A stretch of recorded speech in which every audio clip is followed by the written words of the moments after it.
Quel est le sens de cette réforme? C'est une réforme juste, bien sûr, je l'ai dit tout à l'heure, c'est le fil rouge de la réforme fiscale, et c'est une réforme qui doit être simple. Pourquoi est-ce qu'une réforme fiscale doit être simple? Et pourquoi est-ce qu'il faut en finir avec cette jungle de l'impôt sur le revenu dans laquelle plus personne ne comprend rien? Parce que l'adhésion citoyenne à l'impôt, qui n'est déjà pas simple, personne n'aime payer les impôts, donc c'est déjà pas facile de réussir une réforme fiscale. L'adhésion à l'impôt, c'est-à-dire la reconnaissance de la citoyenneté de l'impôt, sera d'autant plus facile si les règles sont comprises. Les gens veulent comprendre ce qui se passe. Ils veulent savoir, connaître les sens des décisions qui sont prises en leur nom.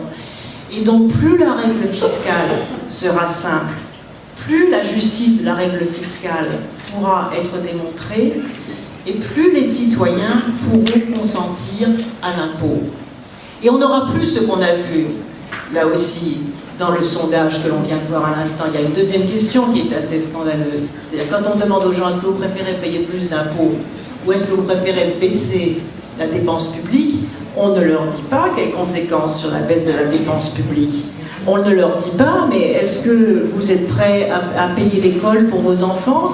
Est-ce que vous êtes prêts à payer plus cher les transports en commun? Est-ce que vous êtes prêts à la privatisation de la santé?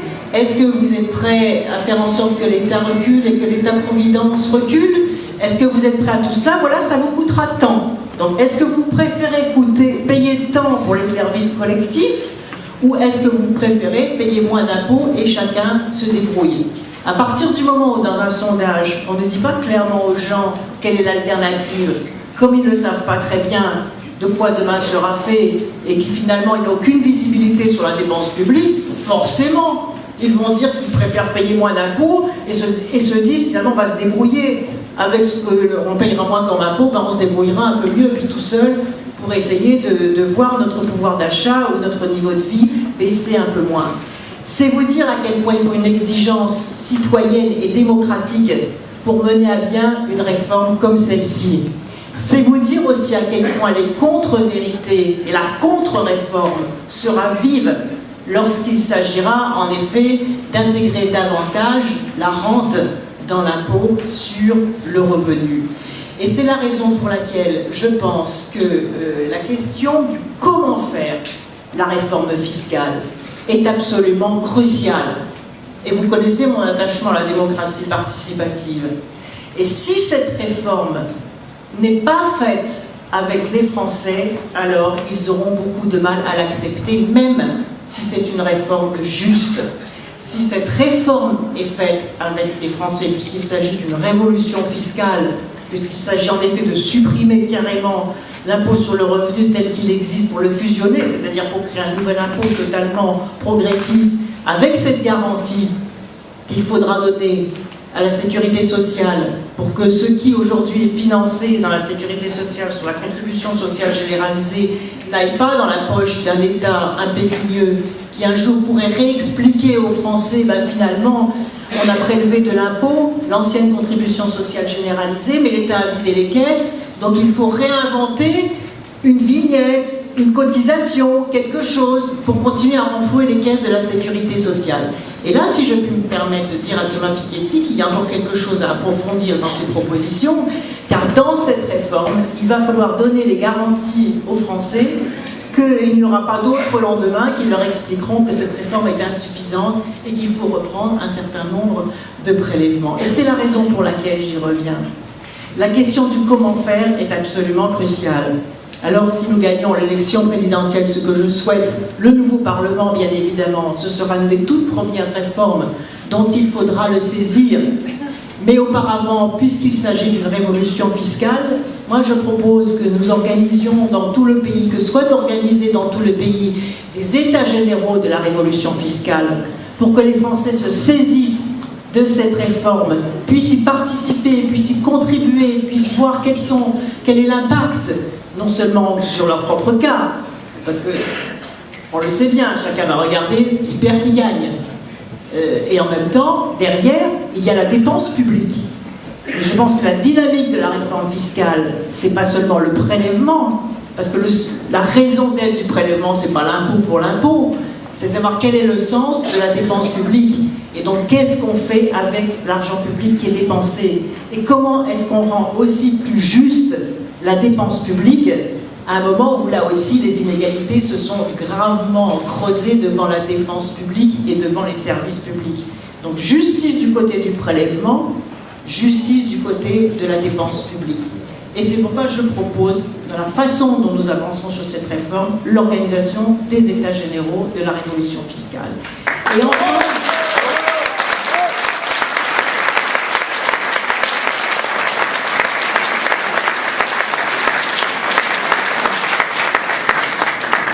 et la seconde proposition sur la méthode, qui paraît, je le répète, cruciale dans la démarche que nous aurons à mettre en place, la seconde proposition que je ferai, c'est de garantir aux Français qu'une fois que cette réforme sera faite, on n'y reviendra pas. C'est-à-dire, on n'ira pas rechercher encore des cotisations sociales parce que les choses auront été mal gérées. Et lorsque nous travaillons avec toute mon équipe sur ce que j'allais vous dire aujourd'hui, on s'est rappelé que Nicolas Sarkozy avait imaginé, je ne sais pas si vous en souvenez, avait imaginé inscrire dans la Constitution le bouclier fiscal. Heureusement, d'ailleurs, il a même été obligé d'y renoncer à ce bouclier fiscal. Enfin, d'y renoncer un peu rapidement, parce qu'on voit qu'il y a de Bettencourt, grâce à cette suppression, on va payer 4 fois moins d'impôts qu'avant, à cause de l'allègement de l'impôt sur les grandes fortunes. Nous sommes donc dans un sujet d'actualité. Et ça prouve bien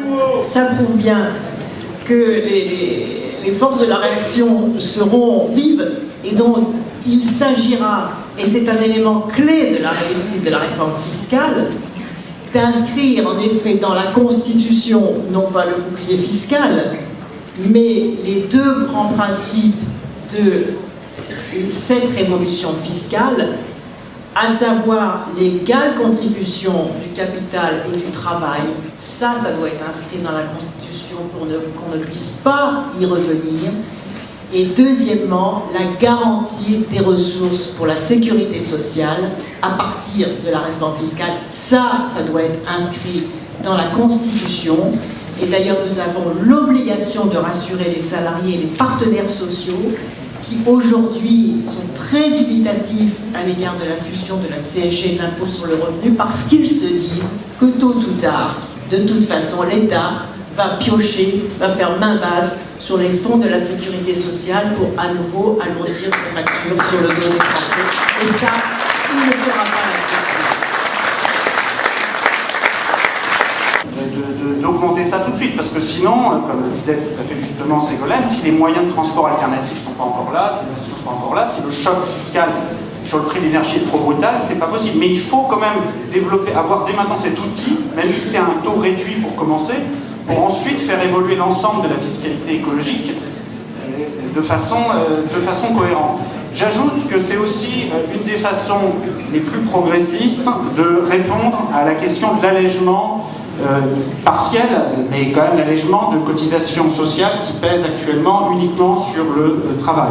C'est-à-dire qu'on ne va pas remplacer toutes les cotisations existantes par une taxe carbone. Hein. Parfois, on se fait un peu des illusions là-dessus. Mais on peut quand même en renverser, on peut quand même en basculer une partie. Et pour finir, c'est quand même beaucoup plus satisfaisant que la TVA sociale. Et si on n'a pas de réponse alternative à la TVA sociale à proposer, et la taxe carbone fait partie des réponses alternatives qui sont pas parfaites, hein, mais qui sont plutôt moins bêtes que la TVA sociale en tout cas. Donc je crois qu'il faut vraiment y réfléchir de près, parce que si on n'a pas de réponse sur cette question de la TVA sociale, elle viendra. Alors peut-être juste deux mots par rapport. Oui, parce qu'il ne faut pas qu'il reste d'ambiguïté. Je vous le dis, hein, il est hors de question de refaire une taxe carbone. C'est hors de question. Parce que ça serait quelque chose de très injuste, vous comprenez, augmenter le prix de l'essence, c'est pas la même chose pour quelqu'un qui habite près d'une bouche de métro ou pour quelqu'un qui habite dans une zone périurbaine, loin déjà, parce que les centres-villes sont déjà chers, donc il faut s'éloigner, qui non seulement subit déjà cet éloignement et qui en plus n'a pas le choix de prendre sa voiture pour aller travailler. Et donc l'écologie, jamais, avec moi, ne sera punitive, jamais. Sur la TVA sociale,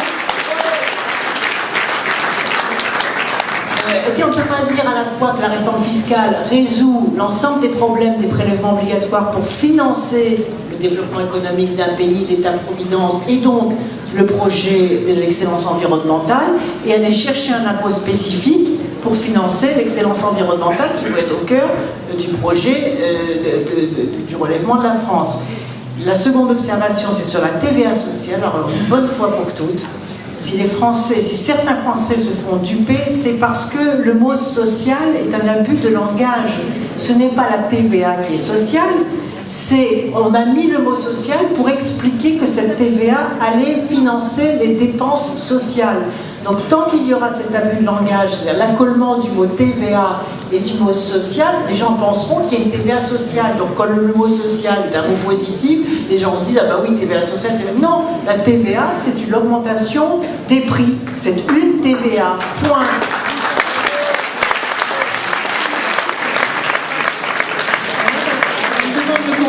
C'est terminé. Moi, je crois que ce débat était tout à fait passionnant, vraiment, ce qui prouve une fois de plus à quel point la fiscalité est une question politique, à quel point aussi il faut refuser que les socialistes soient assimilés à toujours plus d'impôts. Non, ce n'est pas plus d'impôts que nous voulons, c'est un impôt plus juste et plus simple. Et enfin, si l'on fait une preuve, parce que vous savez, la politique par la preuve, c'est quelque chose de très important. Moi qui suis à la tête d'une région où on a aussi à gérer du prélèvement fiscal et de la dépense publique, eh bien, je suis la seule chef d'un exécutif région, département, ville qui a refusé l'augmentation d'impôts depuis le début de mon mandat. Depuis 6 ans, il n'y a pas d'augmentation d'impôts. Il y a une réallocation tous les ans de la dépense publique.